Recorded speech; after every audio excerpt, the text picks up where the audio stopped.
मेरे ठाकुर जी संग में आए हैं शालिग्राम भगवान, उनके भोग के कार्य का जो सामग्री दे दो मैं अपने आप बनाए के भोग लगाऊंगा, मैं कोई के हाथ को बनो भोग ना लगाऊं।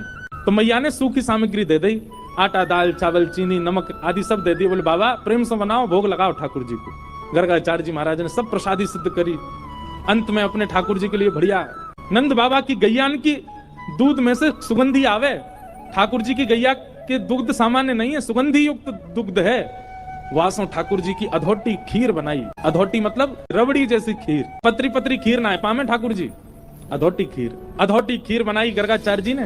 और खीर बनाए करके प्रसाद पधरा के और अपने शालिग्राम भगवान विराजमान किए सिंहासन पे और थाली सजा के ठाकुर जी के आगे धर दी। और थाली धर के जय हो ठाकुर जी, आज ब्रज वृंदावन में आए हैं, गोकुल में आए हैं, आपके काजे मैंने बढ़िया प्रसाद बनाया हो, खीर बनाई है, प्रेम से पाओ।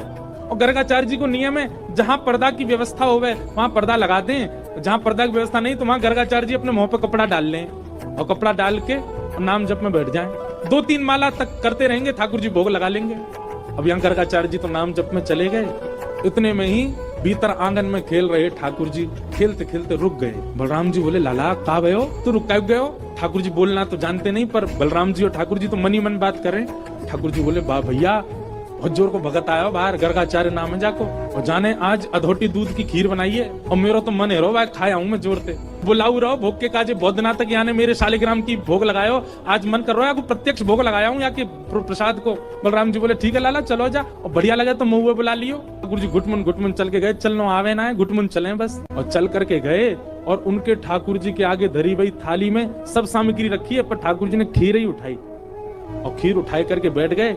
नेक मुंह पे लगाई, नेक खीर अपने गार पे लगाई ली, नेक नाक पे लगा ली, खाते खाते पूरे मुंह में खीर ही खीर रह गई। इतने में ही गर्गाचार्य जी को नाम जब पूरा भयो, गर्गाचार्य जी ने वस्त्र हटाए, जैसे नाम जब जय हो मेरे ठाकुर जी, प्रणाम करके जैसे ही थाली की ओर देखो महाराज, थाली तो सबरी बिखरी पड़ी है और खीर लेके भगत जी बगल में बैठे हैं, पूरी खीर खा रहे हैं। गर्गाचार्य जी पहली बार तो हंस गए, अरे यशोदा देख तेरो लाला बड़ा चंचल है, तेरो लाला है मेरे ठाकुर जी के भोगा उठा के खा गए हो। यशोदा मैया दौड़ी दौड़ी आई, बाबा आप नाराज मत होइए, मेरो लाला बहुत चंचल है, जय मारे मुंह को सबरे दूध घी दही मक्खन आदि सब ऊपर धरने पर है ना, यहाँ के हाथ पड़ जाए तो नहा ले उनमें, बाबा क्षमा कर दी। नहीं नहीं कोई बात नहीं, छोटे बालक में फिर खीर बना लूंगा कोई बात। बोले मैया मेरे ठाकुर